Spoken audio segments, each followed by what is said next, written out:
Doctor صاحب نفل روزوں سے متعلق کچھ بتائیے کہ رمضان کے علاوہ نبی علیہ السلام سے کے قول اور فعل سے کون کون سے ثابت ہیں؟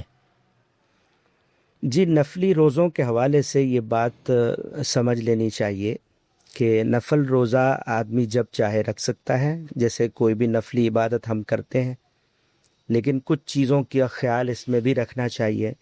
یعنی نبی صلی اللہ علیہ وسلم نے پورے سال روزے رکھنے سے منع فرمایا ہے۔ اسی طرح کوئی دن خاص کر لینا،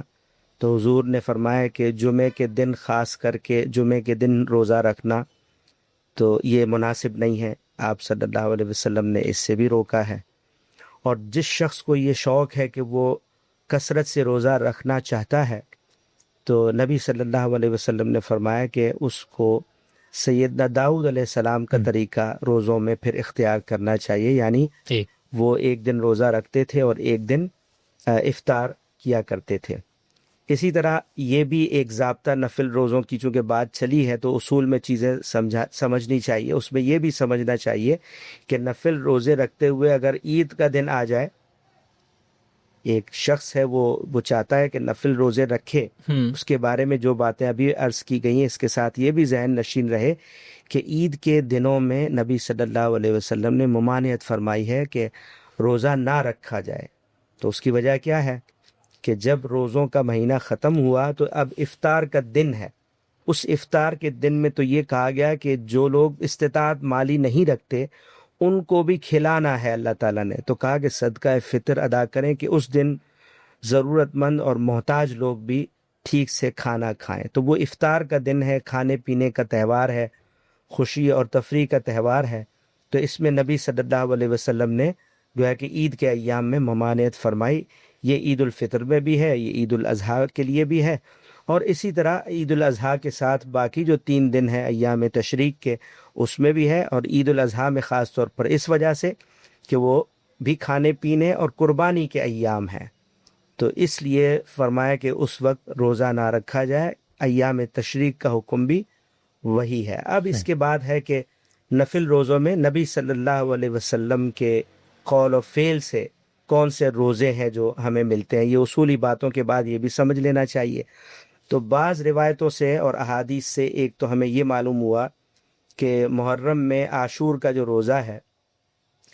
اس روزے کا اہتمام نبی صلی اللہ علیہ وسلم رمضان کے روزوں کی فرضیت سے پہلے بھی آپ کے ہاں پایا جاتا تھا، آپ لوگوں کو بھی اس کی ترغیب دیتے تھے، حکم دیتے تھے۔ مکی دور میں بھی ہمیں یہ بات معلوم ہوتی ہے روایتوں سے۔ اس کی وجہ پھر 2 بتاتے ہیں لوگ، یا تو ایک وجہ یہ کہ قریش کے لوگ بھی یوم عاشور کا روزہ رکھتے تھے تو اس لیے نبی صلی اللہ علیہ وسلم نے بھی رکھا، اور دوسری وجہ یہ بتائی گئی ہے کہ یہود کے ہاں چونکہ یوم عاشور کا روزہ تھا تو نبی صلی اللہ علیہ وسلم نے پوچھا ان سے کہ اس کی کیا وجہ ہے کہ آپ یوم عاشور کا روزہ رکھتے ہیں، تو انہوں نے یہ بات کہی تھی کہ بنی اسرائیل کو اس دن یوم عاشور کے دن اصل میں مصر اور فرعون سے نجات ملی تھی، اور اسی کی شکر گزاری میں سیدنا موسیٰ علیہ السلام نے یہ روزہ رکھا، وہاں سے ہم اس کو رکھ رہے ہیں۔ تو نبی صلی اللہ علیہ وسلم نے فرمایا کہ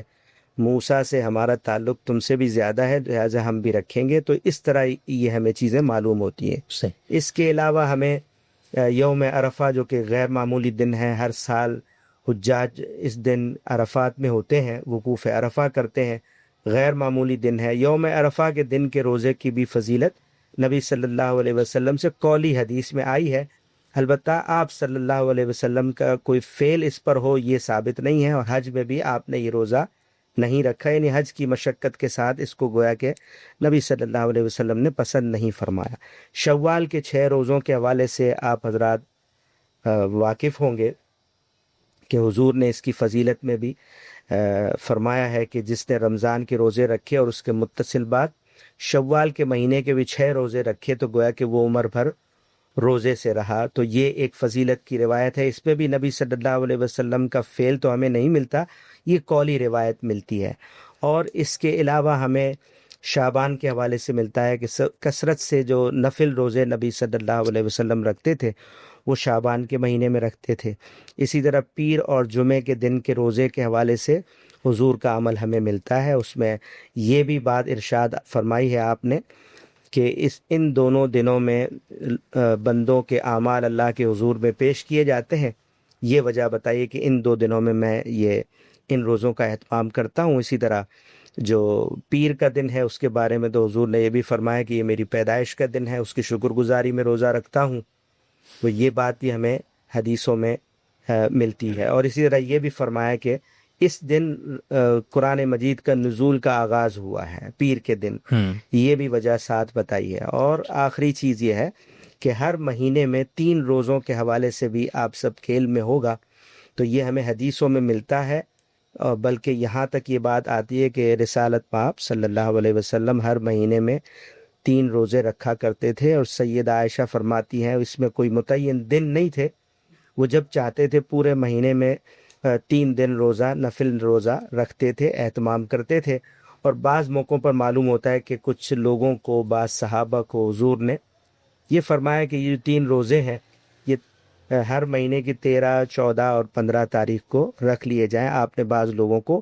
ان تاریخوں کی تعیین کے ساتھ بھی ہدایت کی ہے۔ تو نفل روزوں کے حوالے سے یہ قاعدہ ضابطہ اور یہ ساری احادیث اور نبی صلی اللہ علیہ وسلم کے علم و عمل سے جو کچھ ہمیں معلوم ہوتا ہے وہ یہ ہے۔